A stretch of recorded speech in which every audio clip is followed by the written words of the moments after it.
enough to sell almost $100 million. I mean, you're going to get fat, you're going to get fucking divorced, and your kids are going to hate you. When someone objects, right, I get what you're saying. You acknowledge their perspective, then you move to the next piece. So acknowledgement, number one. Like when I come to looking at the sales calls that you do specifically, I'm watching them, I'm just like, he's a savage. We've got to take action. Of course. How do we get to that point of actually taking action? Like you said, sometimes in our personal life, it takes like shit pain sometimes. How do you personally get there with your team for them to actually take action? Okay, here's the key. PhoneSales.com. Jack Duval, we've got Jack Duval here, the phone sales closing assassin. I've seen your sales calls myself, Jack, and I've watched them many times over, and I've learned a hell of a lot just from watching your live sales calls personally. And there's a lot of information that you personally have that I know a lot of people need to see. And that's why I wanted to get you on the podcast and chop up some clips so that people can get the wisdom from Jack Duval himself. So first thing I really want to dive into is how you actually got into sales. How I got into sales, huh? Well, I knew that I always wanted to help people. That was for sure. And I remember I really wanted to make money. I needed money after I dropped out of college. I was 19 and life hit me and I was like, I have to make money to pay my bills, right? But I want to help people. So what I want to do, I want to be a trainer, right? I love fitness. I love helping people. I love that. And so I remember I went to do an interview at the LA Fitness right by my house. And when I went in, the guy wrote out the compensation structure for this is how a trainer gets paid. Oh, but if you want to sell training and you want to impact, 1,000 times the people every year, like this is what you get paid. I'm like, that's a no-brainer. I'm like, well, let me just go do this, right? And that's when it all started from that point forward, right? And that's when I fell in love with sales. Effectively. That you went for. I always knew that I would be able to help people and I'm able to influence people, but I didn't know I was going to be directly involved in sales until that happened. And then I fell in love with it when I was actually doing it, right? Yeah, because you definitely come across as one of those people that is just, I don't know if this is true from before, but you come across to me as a natural sales expert. Like I'm sure that you've had to learn a lot, but you've just got great charisma. You're very personable. And I can see that on the sales calls. People just like you. And obviously I'm sure you've worked on that, but the traits that you didn't have, what didn't you have that like related to someone being hyper successful? Like who were you before? Okay, cool. Let's do it. So I would say that before I got into sales, right? Because when you get into sales, you start bettering yourself and you start mimicking what successful people have done and you start learning from different people and you start learning what needs to be done in order to impact people and help them at the highest level, right? Because if you're not moving forward, you're not helping them. So I would say a lot of the things that I used to be, I would say no filter, no fucks given about what anybody thinks, period. Like, I'm still unapologetically myself, but I'm much more calculated now, right? Before it was like, this is me, don't like it, fuck you, leave me alone, So I would say just not really having a filter and not having a high level of self-awareness, right, in order to really get what I want out of situations. I would say, I lacked the ability to have empathy a lot. It was really like my world, everything revolved around me. And yeah, I would also there's so many different things, right? Like, of course. So many different things. Well, that's the thing with sales, like you said. I feel like it's one of those industries that specifically, like I even spoke with Steven yesterday and we were having this conversation saying, coming into phone sales, for me personally, like limiting beliefs are just being broken. And I don't even speak to you guys. Like I'm not in one of your teams. I don't speak to you guys too often. But when I speak, like limiting beliefs get broken because it's like I watch your sales calls and I'm seeing 5K deposits. I'm seeing 30K collected, paid in full. Yeah. I'm seeing 100K collected, paid in full. I'm seeing 1K or 100K one call closes. For me, I generally used to think 5K was high ticket. Now I'm seeing it as a deposit. My limiting belief's broken. Not because someone told me it, not because even I necessarily made these high ticket sales. I'm just watching it so often that it's just affirming it in my mind that something like that is possible. Like Yeah. when you got into the sales game in the fitness industry, I'm assuming the tickets were probably relatively low, right? I mean, yeah, In pretty low. comparison. What, like 2,000 to 10,000. I was selling personal training, so 2,000 to they were still 10,000. doing up to 10K personal training? Yeah, yeah. My Really? first package I ever sold actually was like an $8,000 package. For real? Yeah, very So first you went appointment. from like effectively novice sales to an $8,000 package in sales. Yeah, and I lucked my way into it. She hit me with the spousal objection, and I was like, Okay. cool, go talk to him. And then she came back and signed up later that day. I didn't even You're push like, her. I presented the top price. I didn't know what else to do. I just didn't understand the packages. And then I just threw it down on the paper, and it ended up working. there you go. Sometimes naivety works in sales. Yeah. No, knowing too much. Obviously, that you can never know too much. But that's super interesting. But how did you feel after that? Because I can imagine it was kind of like yeah, I'm a man. I just closed 8K deal or something like that. But like the reality was, it was kind of by luck. Well, it was what you were saying before, right? External validation leads to confidence, right? True. So but that was internal. I experienced that internally. I watched it happen. I did it almost on So you went, accident. Like I definitely did it with yeah. intent, but at that point I was like, oh, I just sold that deal. And my my manager's like, dude, no one sells that. And you just sold that on your first one. I'm like, well, then I guess I'm good at this. I don't know. True. I don't know. True. Right. But then would you not agree that your charisma and how you speak to someone like built the belief that she went to go and sell it? Like you said, it was a woman that sold it to her husband and then they came back and they paid for it. Absolutely. So I would say my belief, 100%. I would say how I communicated with her Mm-hmm. and how I cared about her and actually getting her results. Of course. And how I gave her a sample workout, right? Killed her. So she got a taste of how good the product was. Right. So I would say, I knew I had super strong product. I had a really, really strong belief in what could happen for her and for the results that she could get. Of course. And that gave me a ton of belief in myself. And I really cared about her, kept her goals in the center of everything. Okay. So a strong product and a belief and would you say like a belief that you can get her there? And what would you say the third one was? So a strong product, belief, and then was there a third one? Here, I'll tell you what it is. Belief in yourself, belief in the product or service you're offering. Yeah. Belief that she can actually get the results. Okay. And belief in your company. Right? I had those things. Of course. Okay, perfect. And what gave you the belief before you even sold that? Because there's people out there that, like myself included, whenever I've started a new business, I'm like, can I even do this? Like, obviously, I know the price to entry here. Can I even do that? And I'm sure there's people that are probably selling it going, how can I believe in the product? Yeah.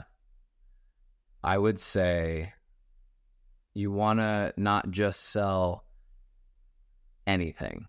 Right. You want to sell something that you can believe in. So that's the very first thing that you need to do when you start selling. If you don't actually believe in what you're selling enough to the point where you actually feel like if you do not move this person forward and you aren't able to get them on your page and help them move forward with this, you're actually doing them a disservice. If you don't feel like that, you should be selling something else. Right. Period. Like if you don't feel like you literally let that person down by not helping them and not moving them forward, you don't have enough conviction in your product. Right. And you should not sell them it. Period. Okay. So that's how have you ever had that before in a product that you have I ever had what? Like that you don't have conviction in the product that you were selling and then like and I stopped selling it. I stopped selling it. Okay. 100%. Because you seem like quite a self-assured person, just go, don't agree with that, move to the next. There's definitely a lot of people, self included, in the past where I'm like, no, I can make this work. This is all I've got. Like, I don't want to go to something else. How would you just move to that? Or how would you explain to someone who wants to move to a different offer if they're just in sales? Like, what would you recommend they do? I would say that you just have to make the move. Right? You just have to flip the switch. You can't be scared. Okay, here's what messes people up. Here's what fucks a lot of people up. They get scared of the fear of failure, the fear of rejection, the fear of all of these things, and it creates analysis paralysis, right? That's one thing. And then they end up doing nothing. They stay where they are. And then they are a low performer, or they get fired, or they coast right in the middle, and they don't actually achieve what they want to achieve, and they don't hit the peak of their potential. Yeah. Right? That's what it will typically end up happening if you don't make the move. So I would say, if you want to make the move, you got to ask yourself, right? Do I really want to sell something to people that I don't believe in, that I don't even feel good about helping them do? I don't, it doesn't matter if you're making money or not, right? Like, for example, I don't necessarily agree with people having massive alcohol companies. Even though you can make a ton of money, I don't actually agree and think it's a great thing, because you're harming other people. Like, alcohol is poison, right? I don't like that. My personal views. So even though I feel like I could build a successful tequila business, right? I don't want to do that, because it actually creates negative outcomes for other people. Right. If that makes sense. For morals, effectively. So, exactly. But it's developing that, right? And actually, like, caring about other people and wanting to help them. So if you come from that place, you're really not going to sell stuff that you don't believe in, right? And it's that simple. It's like, I'm not willing to do this. If you're going to pay me $1 million to kill somebody, I'm not going to kill them. I don't want to kill them. That's a good way of looking at it. It's the same thing. No, I really like that way of looking at it, because, like, I'll tell you what it is. Like, a lot of people, they don't do things until it gets to an extreme. Like, people, like, for example, even myself in the past, the reason I stopped taking drugs and drinking a lot was because of the negative side effects of it all. Whereas you don't have to get there, but it really is just a reframe thing. Like you said, that's a really good way of looking at it. Okay, if you're selling this, would you sell like an assassin to, like, a genuine assassin, not these sales assassins that we have here at PhoneSales? Would you sell a genuine assassin to someone knowing that someone's life is going to, like, non-exist after that sale? No. Why? Because you don't morally agree with it. So that's a really interesting concept that I think a lot of people should really take on. I've got I don't know if you actually know the number that you've sold in your sales career, but what would you say is a number you've actually, like, got to? Personal volume and team volume? Oh, man. Let's go personal volume and then team volume, if you know. Roughly between 30 and 100 million. Okay, perfect. And did you ever it's a big range, because when I sold insurance, I sold some large products on there. It could actually be, it's probably in that range. Yeah. I just don't remember the exact numbers from that. Right. But then would you ever have said, like, because I'm assuming, like, that you've wanted to reach a level of financial success for a while, right? It's been part of your map, and that's how you got into sales and you started to expand. Did you ever think that you'd ever say a number, something like that, that you've been able to sell that much? Yeah. Delusionally optimistic. I think you need to be delusionally optimistic to actually win. Like, I really think that you got to believe that you could do something before you do it, right? Otherwise, you're not going to back it up with action. And if you don't back it up with action, you're not going to freaking do it. 100%. Right? You're not going to get the result if you're not taking action. 100%. Do you know what I find starts with a belief. Well, that's the really interesting thing. I had this exact same conversation with Sasha, where I said, did you think that you'd be able to sell that, say that you've sold that as a lump sum in phone sales? And he went 100%. And that is clearly a common trait between very hyper successful, hyper financially successful people, is they knew it.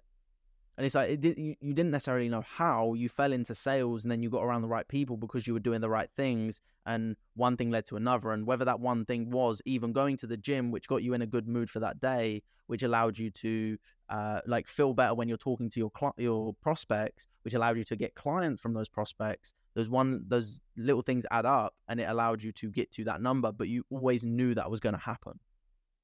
Yeah, I would agree with that. That's interesting. I'm not surprised Sasha feels like that.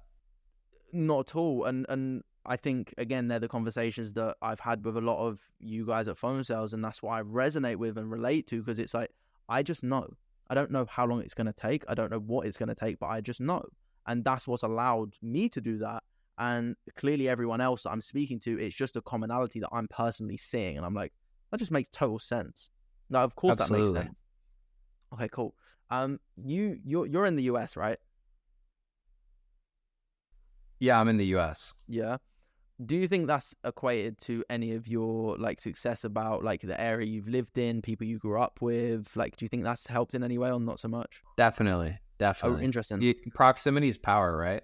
Of course. I grew up in a nice area, like a very nice area, and just being around that, I knew I can't do worse than this.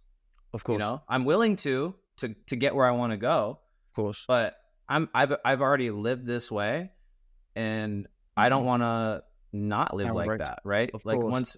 once you're there, you don't want to go below, right? Of course. I'm very fortunate. Like my parents worked very, very, very hard to get me in that environment. Like they gave it everything to get me in that environment. And by no means were we, crazy wealthy. Of course. But they worked their ass off to get us around crazy wealthy people. Amazing. And that instilled in me, the value of working hard, but also proximity is power, right? Because the connections that I have, just the external validation, right, that I've been able to see, it, like literally there's a road in the town that I'm from just lined with mansions in the middle of it. Wow. And you drive down it on your way to school. Right. And you're just like, it's fucking possible. So you're used to seeing it. Every day I would see it. It's fucking possible. Every day this is possible. Every day this is possible. Every day this is possible. Yeah. And did we live in a massive mansion? No. But I knew that it was very, very possible and that there's lots of people doing it. Of course. Of course. So that's actually an interesting one again, because I would say that's not necessarily a commonality between a lot of hyper successful people, is that they had to have been around that from a young age, but it's all they got around that. I feel like that's the common thing, is like whether you are like helped into that, whether you're not helped into that. The difference is life doesn't really care. Life doesn't care if you're helped into it or you're not helped into it. But what does matter is if you get into it or not. And you got into it, and that's what's allowed you to get there. There's other people that haven't been introduced to that from a young age. They had to find their way in. Yeah. And that's what I like about phone sales. Absolutely. Because what I've noticed is people can come from anywhere in the world. And my favorite part is you can do it all from a laptop, a computer. You usually need to have the internet connections and Zoom. And it allows you to connect with people like Jack, people like Steven, people like Sasha, people like Jovan, all the other partners. But then also the community that phone sales has created around the sales guys, the closers, the setters is huge. Like, I don't actually know the number, but from what I've seen, it looks huge, the amount of people that are actually in the phone sales like community, right? Yeah, enough to sell almost $100 million. So yeah. Living the dream. How have you managed to balance your life as well as sales? Like, would you say it's a highly demanding job? Yeah, I would say it's definitely demanding. I would say, like, let's not sugarcoat it, right? Of course. This is something where to achieve at a high level, you got two types of people. People who are entrepreneurs and entrepreneurs. People who want to do it and they're actually doing it, right? There are people, imagine it like a switch, right? Yeah. There's a switch of how turned on you are, right? Turned on to success, turned on to making things happen, right? Mm-hmm. And when you're in full sales mode, imagine a light switch that you jam up and it breaks off. That's when you succeed.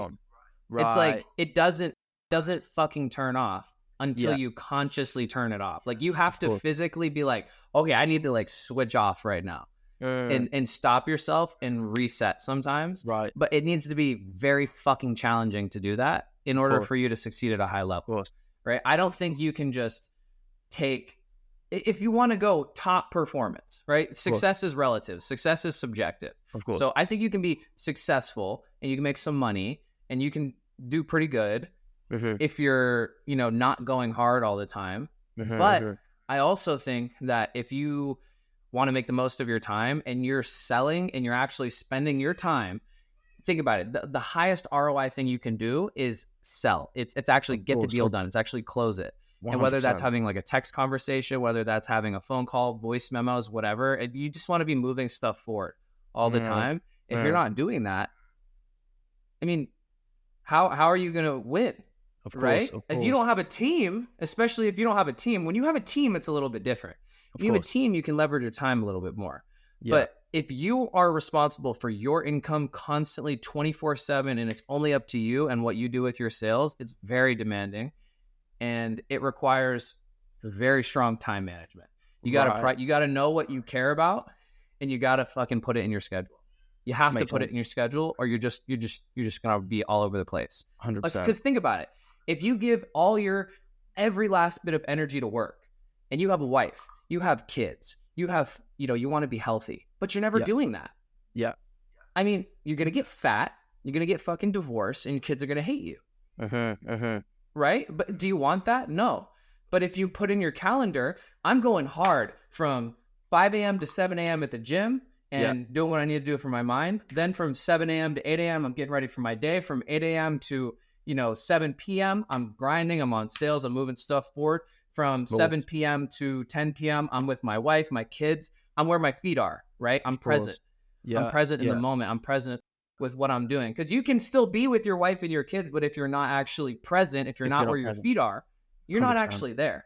100%. I would rather spend 2 hours with my wife than 6 hours of me being on my phone next to her. I'd rather spend 2 dedicated hours with her, right? And so I think it comes down to you got to know what you care about. You got to know what you want to prioritize. And then you have to put that literally in your calendar. Like I have to time block my week every single week or I can't.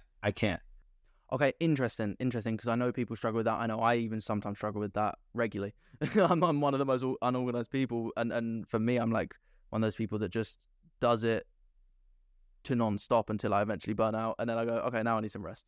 And so that's the thing really though. Doesn't work. Well, that's the thing, right? You have your girlfriend. But I don't know how many. I know you work out, and I know you have your girlfriend. But like, dude, when you start to have, girlfriend, kids, of course, gym, you want to work on your mind. You have all these different things that matter to you, and you're like, fuck, I can't do these things if I don't block it. That's when you really start blocking it. When you start getting pissed because you're not able to do the shit that matters to you. Yeah.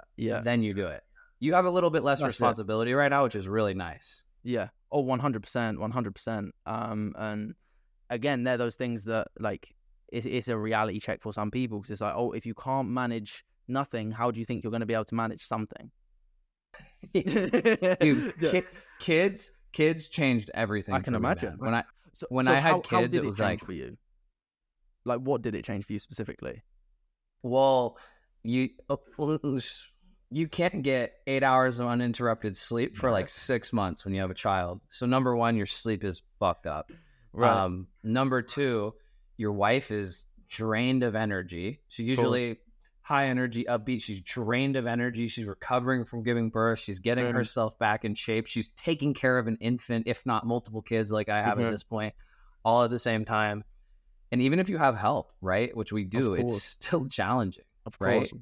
It's still challenging. And it can take a toll on, it can take a toll on a lot of the things that you used to do whenever you could.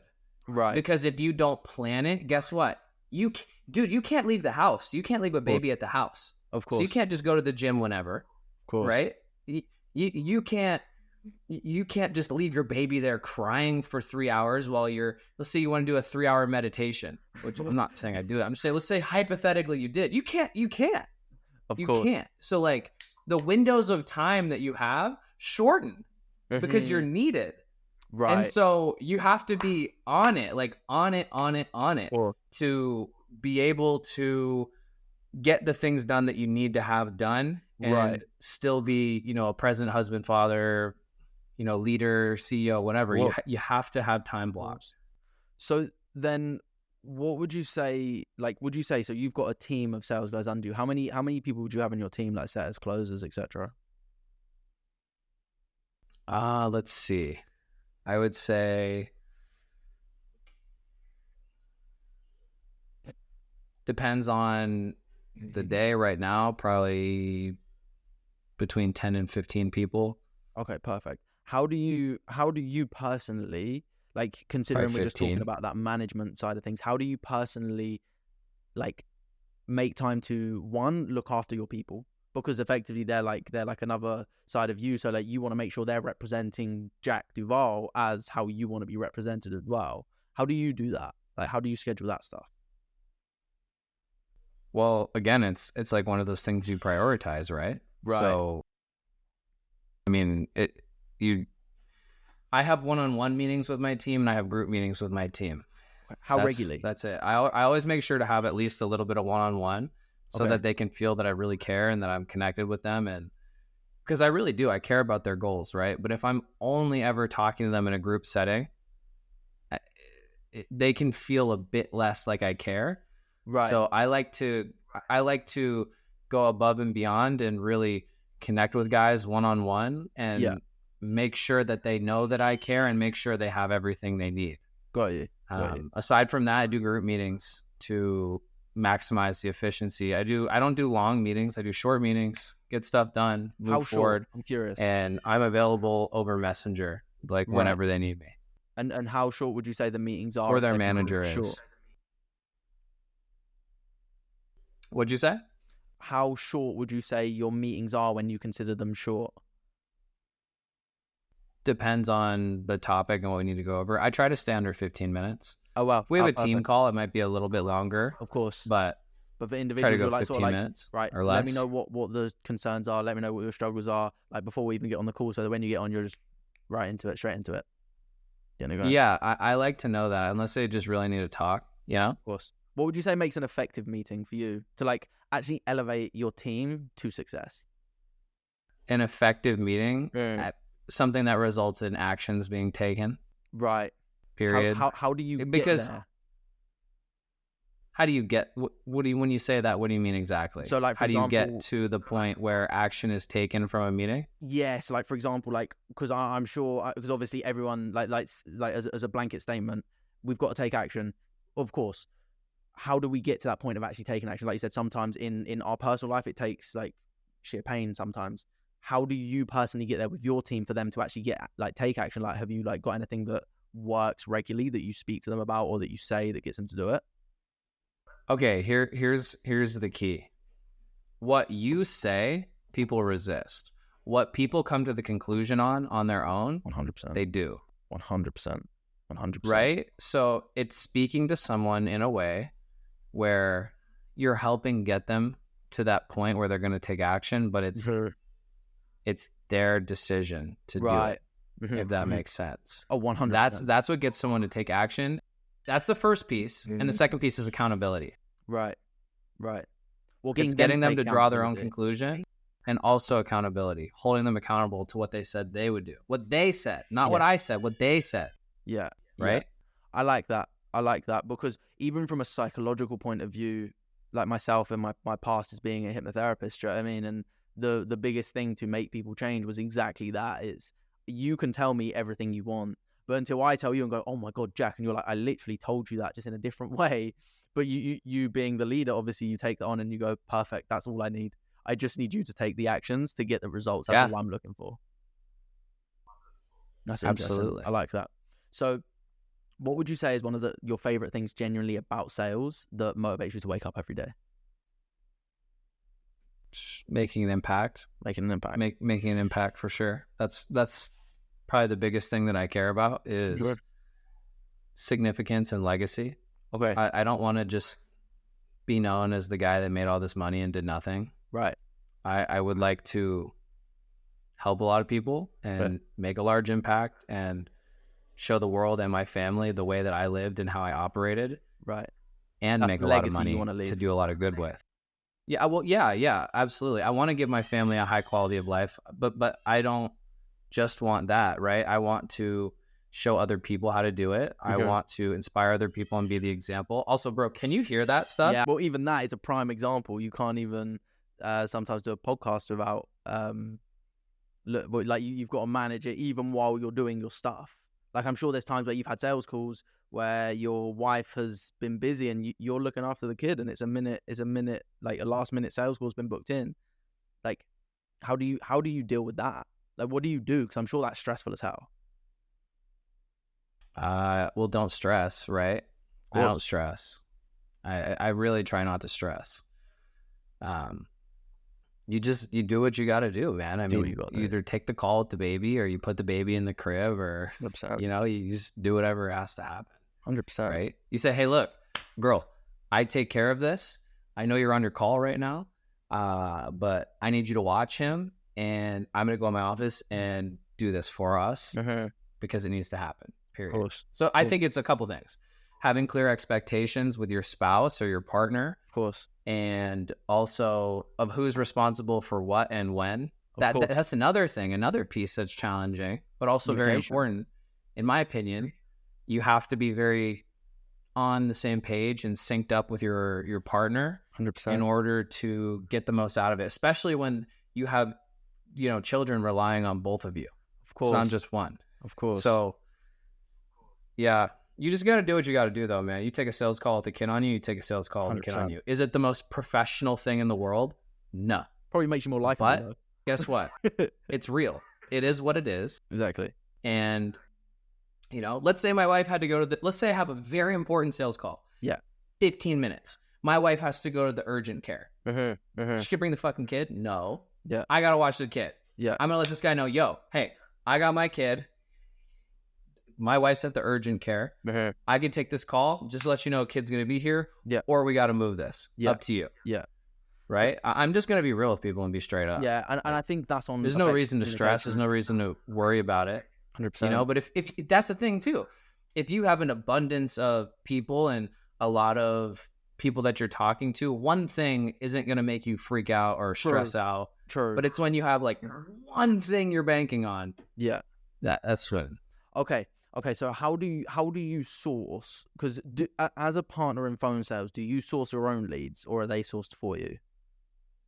Both. Okay, both. Depends on what kind of leads you're referencing, but I would say both. Like leads in regards to clients for you to take on as your partnership in Both. phone sales, like the people that Both. you sell for.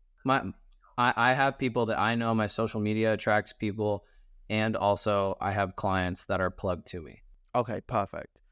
How do you personally lead source? Is there things that you personally do that allows lead sourcing Show to results, show client results, period. Because that's what they care about is results, right? True. That's exactly what they care about. True. No, that's the interesting thing. It's like the reality is you just need to find results. What I like very much about everyone in phone sales, like I don't think a lot of people would realize how much money a lot of you guys make. Just because you're not renting a Lambo to go and sit in front of it with literally a wad of cash and an iced out rollie, like to try and show the results that you're getting when in reality, you're selling to your clients, or to your clients' clients, the result of what they're going to get. You're not showing them all this, what is it? They call it attraction marketing, which worked years ago. And it's just false expectations. I think that stuff's stupid. I think that stuff is so stupid. I think that that's just because people want to sell you something. Of course. And I think they don't know that it's totally fine to sell someone something. Mm-hmm. But I also think that they just do that because they're going to attract the wrong people. Yes. Right? Course. I want to attract people who hear what I have to say or who see what I do, who actually want to get results. I don't want to attract people who are just hoping and dreaming for this lifestyle, but they don't have any ability or capacity to take action. And then I sign them up for something and they just get nothing. Of course. Because reality is I'm the type of person that I love Lambos, I love watches, I love cars, that's the type of stuff. But the reality is it's I think in my naivety years ago, I used to really come from a sense of I want the outcome, I want this, I want the shiny object. Whereas now I want to get the results to get that. And it's I feel like that's a tiny switch in myself personally. What was your driving factor years ago? Was your driving factor you wanted to make loads of money, you want to look after family, you want to look after people? It was obviously you want to help people, but was there anything in regards to the finances, a specific goal you had in mind? Yeah, absolutely. I would say my old motivating factors would be I wanted to take care of my family. I wanted to have, a lifestyle that I really enjoyed, and it's shaped and shifted over time. But 100%. really what it was is I wanted to have the freedom. It's always been this. It's always been this, and a big piece of it still is this, because this is the basis, right? Of course. Is having the freedom to do what you want, when you want, with who you want. Of course, 100%. That's huge. Like, that's everything. Yeah. I think that's the reason people work. I think that's the reason people 100%. do this stuff, and they are willing to take the risk on entrepreneurship or take, commission only opportunities. It's for the financial freedom. That's what it is. And the reality is, with the financial freedom, you can do what you want with it. Because also, I don't agree with people that say money won't make you happy. I don't think money will necessarily make you happy, but you need it to survive. You need a base level of survival. You need the things that you do with money. Exactly. 100%. The things that you do with the money 100% is what makes you happy. Go give $100,000 to a charity and tell me it doesn't make you happy. Of course. Go buy your mom a house and tell me it doesn't make you happy. 100%. Right? But spend it on hookers and blow and stupid stuff. Of course. You're probably not going to be happy. Right? Exactly. It's literally an immediate high for instant gratification because you want to forget about stuff. The reality is, like you seem like a very level-headed, switched-on person. In fairness, I think everyone in phone sales does. Everyone that I've personally spoken to. And what would you say has got you to that point specifically? Like, obviously there's not like one book or like one thing, but like, what would you say is a progressive thing that you do regularly that has got you to that level-headedness? I work on my mind every day. In what way? The same way I work on my body. Every fucking day. Every day. Let's go. I work on my mind every day. I don't miss on that. I don't miss on working out. Yeah. I don't miss on working on my mind every day. Because if I don't do that, right, there are other people out there who are and who are going to pass me. Of course. I'm already not in first place. Yeah. And I want to be in first place. Right? So I'm already coming from behind. Of course. And there are already people coming from behind me. Yeah. So if I don't do that physically, so I can feel good mentally, so I can be sharp, and if I'm not growing, the people around me, dude, they're going to go somewhere else. 100%. Because why would they want to be around me if I'm not growing? They're going to match me and pass me. Right? But if I'm constantly growing, they're never going to match me because I'm always going up, and they're never going to pass me. Yes. And then I'm able to be a leader, and I'm able to keep people around me. Of course. But it's the same thing. If you're not working on this, how are you possibly going to show up and be the best CEO, the best leader, the best husband, the best father, right? You just can't. 100%. You just can't do that. 100%. Right? And but another thing is you also have to take your family with you and take your people 100%. You can't be the only one leveling up. Yeah. It's your duty. People need to grow with you. Yeah. Otherwise, if let's say you bring someone on and they're on your team and they're here and you're here. If you're not growing, they're going to come up here, and then eventually, if they're growth minded, and then they're just going to keep going, and then they pass you, and then this distance right here breaks it off, and they go somewhere else. Of course. It's the same thing. If you're growing, let's say you and your spouse are here, right, when you meet, and then you're going here, and you don't take your spouse with you. You don't take your family with you. This gap right here, of course, breaks it. That causes problems. So it's being aware of that. 100%. It's being aware of growth. It's 100%. being aware that there's negatives to not growing. Yeah. You either the faster you change is the faster you succeed. 100%. Right? 100%. Speed of implementation is everything. So like you have to learn stuff and implement it as fast as you can. 100%. The faster you change, the faster you succeed. Would you say that being irrational can actually serve you? Like, not like hectically irrational, but being slightly irrational can actually serve you to just take action, because you may not necessarily be going the right way, but at least you know if you're going the wrong way, you figure it out faster. Yeah, I would say so. I think sometimes the best decision, like if you're trying to make the right decision, is just to make a decision. 100%. You know? 100%. Because you can't just sit there. Like 100%. I said, you know how people talk about, I want to manifest this, and I want to, law of attraction that. The law of attraction is stupid. The law of attraction should not be named the law of attraction.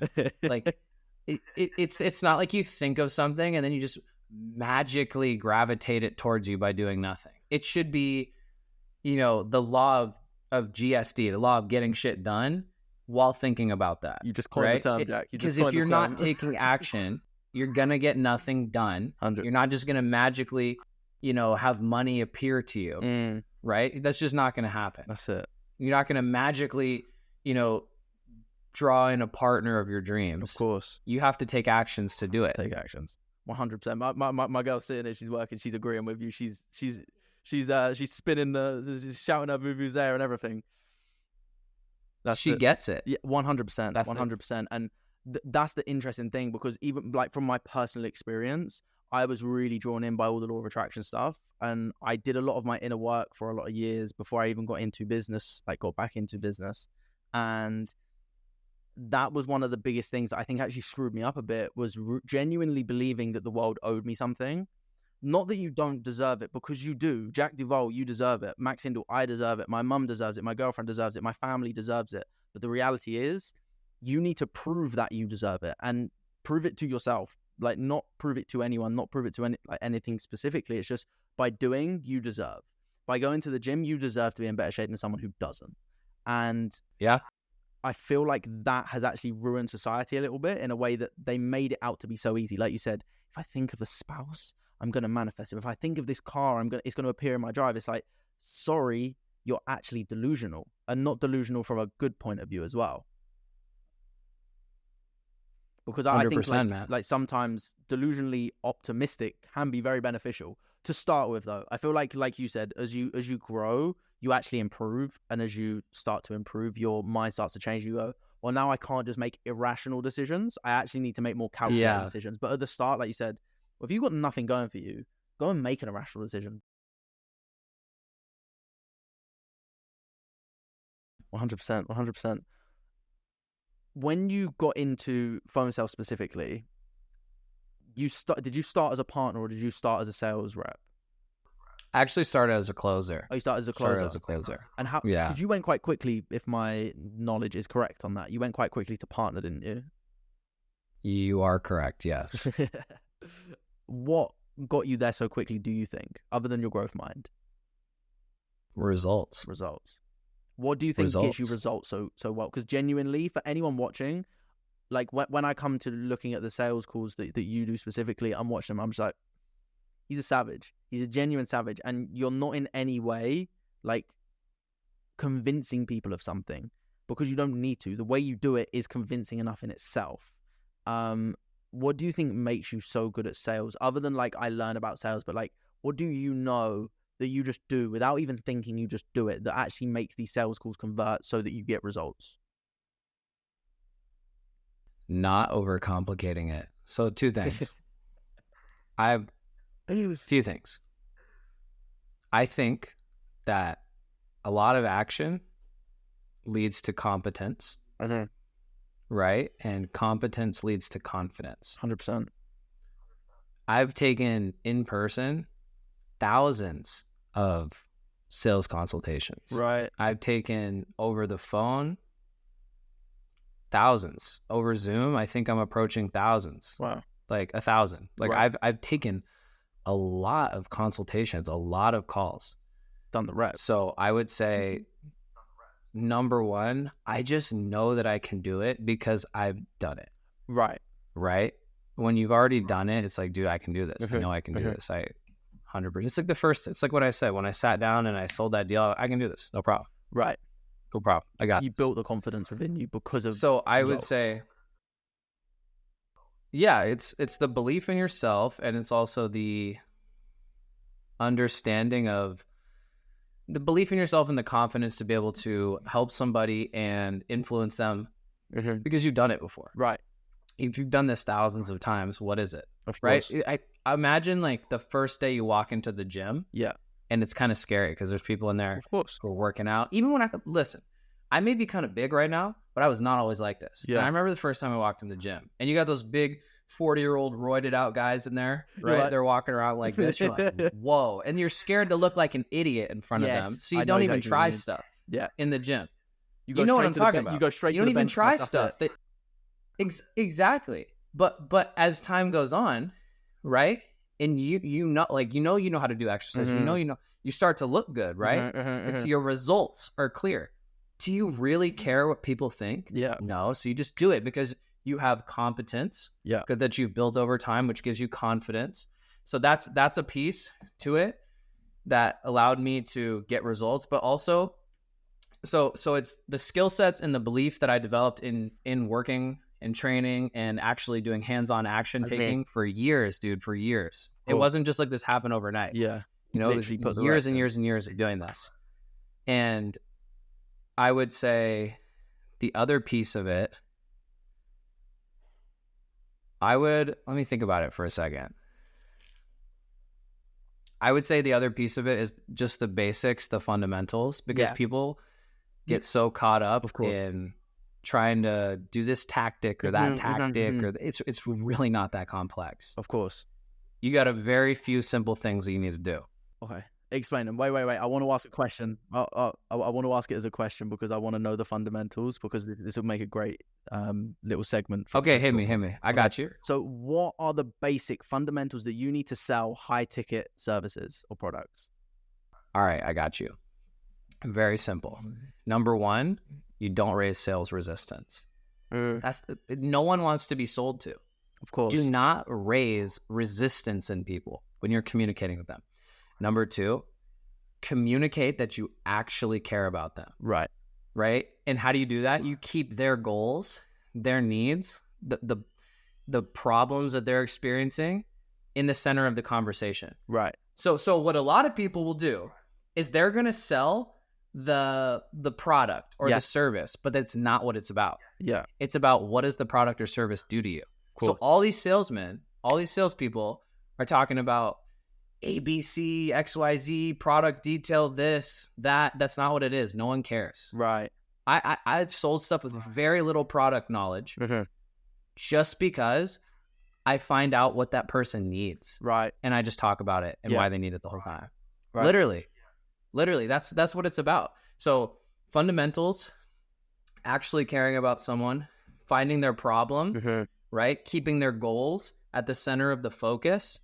And just like I said, it's caring that if you do not help this person, you're literally doing them a disservice. Yeah, I love that. I love that philosophy of sales, because sales actually really is super fucking simple. Give them something that they actually want and need. Exactly. Do you know what I mean? Like, exactly. Like for example, I remember we did and I do want to do like a overcoming objection segment with you, because I want to see how you would overcome some crazy objections. Versus how I would do it, because we know that I'm learning from you guys, so I'm getting better, but I'm nowhere like you guys yet. One day. But the reality Belief, is, bro. Say again?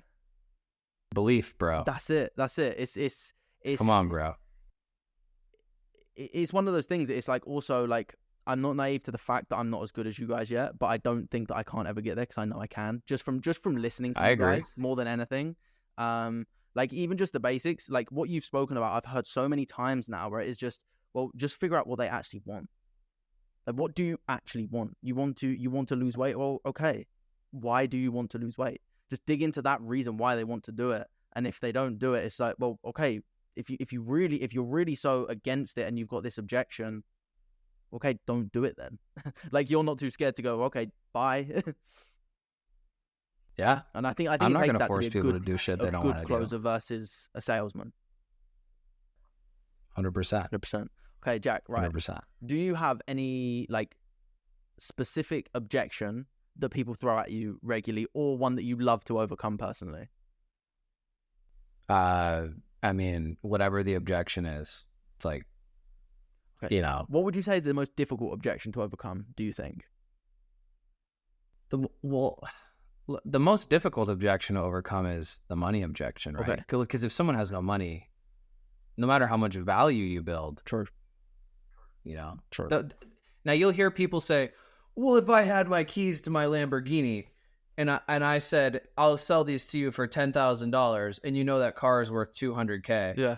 You would go find the 10 grand. Yes, definitely. So like, there's a side to it where you could say that, of course, but also if your offer doesn't have enough value to just have people go out and like literally do anything they possibly can to get their hands on the money, of course, that's gonna be a little bit tougher. But then that's on the offer. Okay. Right. Okay.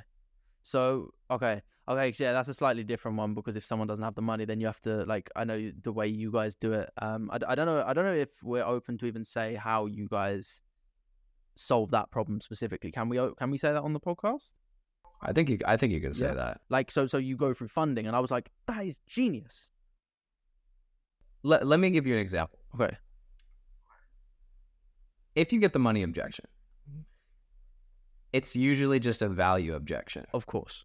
Right? If you get the money objection, that's a value. Because if you told me, hey man, this thing is $1 million, but if you do it, and I know it's true. Let's say I know it's true. I'm certain that what you're telling me is true. You got the proof. You got all of it. If you do this, you make $10 million. I'm going to go find $1 million fucking dollars. Of course. And I'm going to split it 50-50 with the guy who gives me the $1 million. Of course. Even 70-30. I'll still make $3 million. Of course. Of course. Or a little bit less after the one, right? Course. But I'm still gonna do that. Yeah. So it just really depends. It's typically value is what they're really saying. If they're giving you I can't really afford this. What they're really saying is the value that you're going to exchange to me is not enough. In exchange for this money is not worth it to me. Right. Okay. That's what that really That's means. a really interesting concept that actually, even for myself, I feel like that's very, I suppose, quite revolutionary. You're like, okay, that makes total sense. Again, basic, simple stuff. It really is simple stuff that makes things work.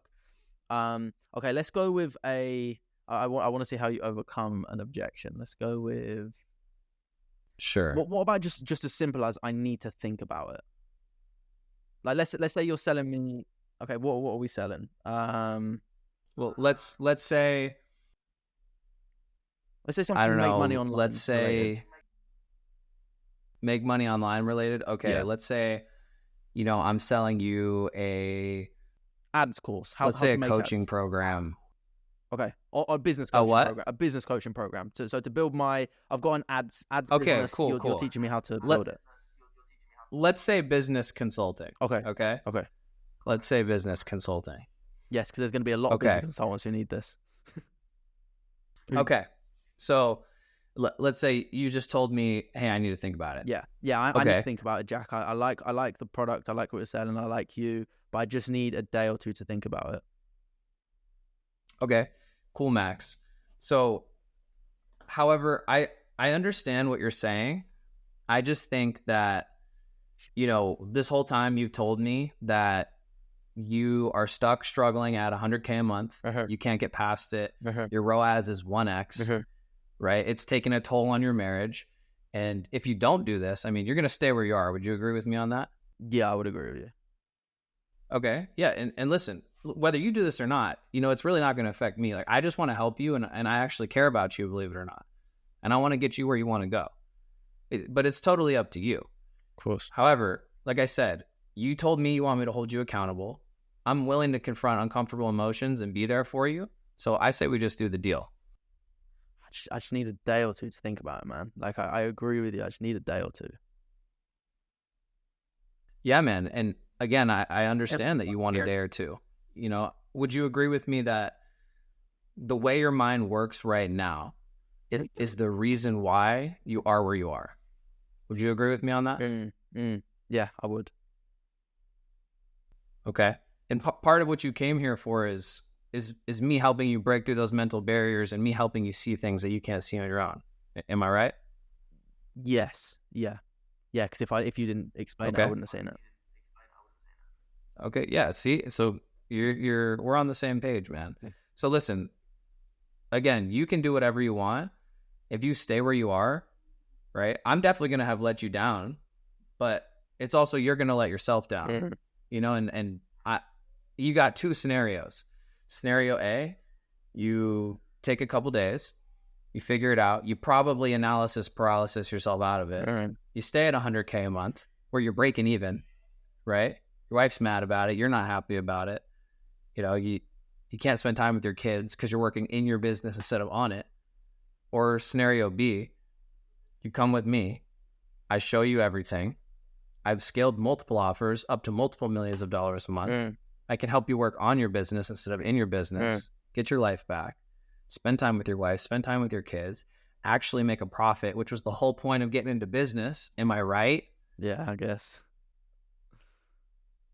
Right? So what do you think makes more sense? Scenario A or scenario B? Scenario B. Okay, cool. Well, look, man, let's do the deal. Let's get this done. You're going to look back 6 months from now, and the only thing you're going to be sorry about is that you didn't meet me sooner. And we're going to be talking about how we can do this on an even bigger scale. Does that sound fair enough? That sounds fair enough. Cool. Bang. Again, it's simple. It's simple. When someone objects, right? I get what you're saying. You acknowledge their perspective. Then you move to the next piece. So acknowledgement. Yeah. Number one. Number two. However, right? You shift their perspective. Acknowledgement. Closing is just a shift of perspective. Of course. Acknowledgement. Shift their perspective. Number three, express that you care about them, but you're unaffected if they do it or not. Right. Number four, throw their goals and the pain of their, of their not reaching their goals in their face. Right. And then number five, throw it back to them and make them make the decision. Right. But you want this to be fast. Of course. The close should not be a long thing. Like, of course. First 90% of the call is rapport and value. Of course. Last 10%, like, you want to wrap their ass up quick. Right. You don't want to spend a lot of time in that close. And I suppose that comes with like a powerful presentation, like not even necessarily a powerful presentation, but a powerful product for you to sell well to prove that they can get the results that they're looking for. Yeah. Yeah. Listen, you shouldn't have to hard close people of course. If your offer is amazing. True. Okay, so take that as an example. If someone is giving you that genuine thing of like, I just need a few days to think about it, like I suppose, like, what would you do in that situation? It's like, they're just not budging on that. Like, you're just like, cool, have a few days, or like, what do you personally do? Do you like make them put it down? I would just say, listen, man, like I told you on the call, if you want to make moves and you want to do this, right, you have to be an action taker.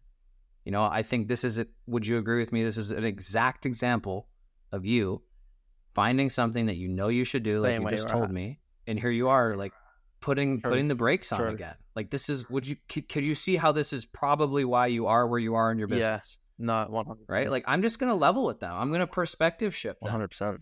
And if they don't want to budge, I'm just going to say, okay, cool, man. Listen, you don't want to do this. Maybe you're not ready to take action at that level where you need to be to succeed in this. Yeah. Because I can give you everything, but if you're not willing to take action, like, you're just not going to get results. So I don't really feel comfortable signing you up. Right. And they're either going to be like, you're right, and they are where they are, or it's like, hey, you know what? Whoa, wait a second. Wait, I am ready to take action. Like, I'm going to prove it to you. But it's like, it's me not doing it in like a dick way. It's like, listen, I care about you clearly. Yeah. But if you don't want to do this, I'm not going to force you. Of course.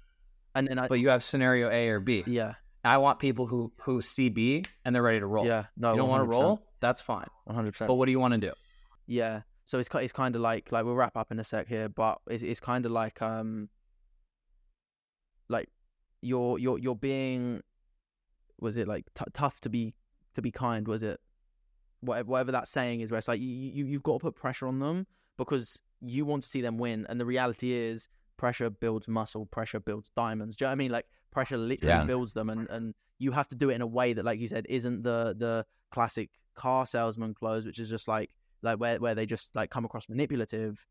You do it in a way that is, look, and the reality is the way you get there is by having a pipeline full of sales calls, so that not this sales call does not actually matter. If they sign up or not, it does not matter. 100%. 100%. Because look, you care about them, right? And you want them to get results at the end of the day. But I don't know if you've ever heard the saying, when the student is ready, the teacher appears. 100%. It's the same thing. When they're ready, the service appears. When they know what they really want, the service appears. Well, because they're actually looking for it as well. Do you know what I mean? And most people do their research. Exactly. They're taking action. Of course. Let's go, Jack. Let's go. And if they're on the call, they want it. Of course. They want it. Like, if they're on the call with you and they're qualified, I'm going to give it my all. Right? Yeah. I'm going to, some deals are different. Of course. Some deals are different. Like, if someone, let's say I'm talking to a billionaire, right? And we're talking about doing a business deal. Am I really going to like hard close / pressure close the billionaire who's going to take me where I want to go? I mean, probably not. Yeah. Right? If we're talking about business. Yeah. But let's say it's a fat billionaire. Right. And I'm a million years ahead of where he is. I'm going to hard close it. Right. But in a caring way. Got you. You feel me? Yeah. there's a food chain, Of course. right? In There's every you have area. to be self-aware of where you're at in the food chain, 100%. right? And that's And you can self-awareness. push accordingly. The lion isn't going to be swimming in the ocean and push the shark, Of course. right? Of course. It's different. Of course. Super interesting analogy. That's actually one thing before we do end here. One thing that I've just as an observation from my professional background as a hypnotherapist is what you're very good at is telling everything as an analogy, metaphor, or story, which plants a seed versus you tell them something. Do you know what I mean? You say it, but then you explain it in a story that lets people come to their own conclusion. And as a hypnotherapist, I was literally taught, tell a story, never tell them what to do. Like you can, of course that can work. You can literally say like, and you can use like hypnotic language, literally like just how you emphasize words. But when you paint, you allow them to paint their own picture. Like when you said about a lion pushing a shark, in my mind immediately, I'm just like, that's ridiculous because the shark's just going to eat the lion.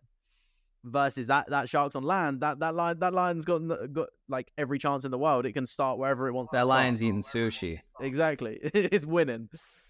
Now let's go, Jack. Yeah. Let's go. Well, think about it like this, right?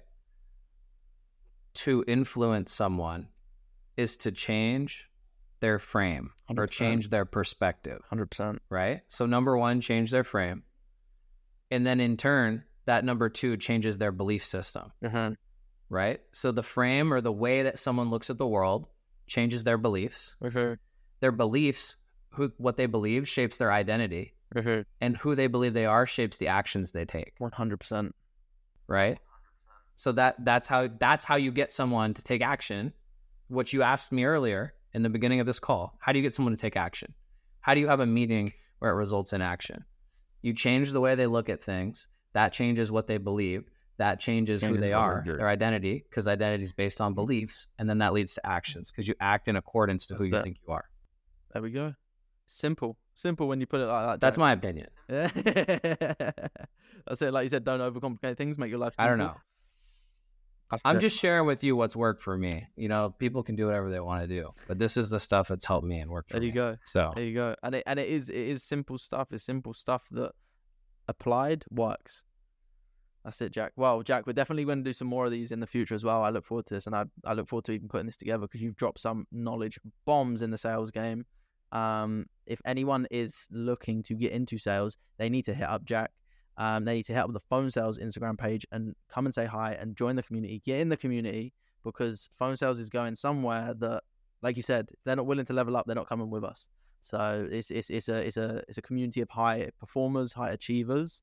That if you want to achieve something, then I recommend you get involved. And maybe, just maybe, you could be working with Jack Duval himself. Yeah, absolutely. If you're a salesperson that wants to go next level and really grow and go up, or if you're a business owner, right, and you want to take your business to the next level, that's who we help. So you know who to speak to. Don't be shy to reach out and let me know how I can help and be of service to you. 100%. You heard it here first. All right, Jack, appreciate your time as always, brother, and I'll see you soon. Appreciate you too, Max. Have a good day, brother.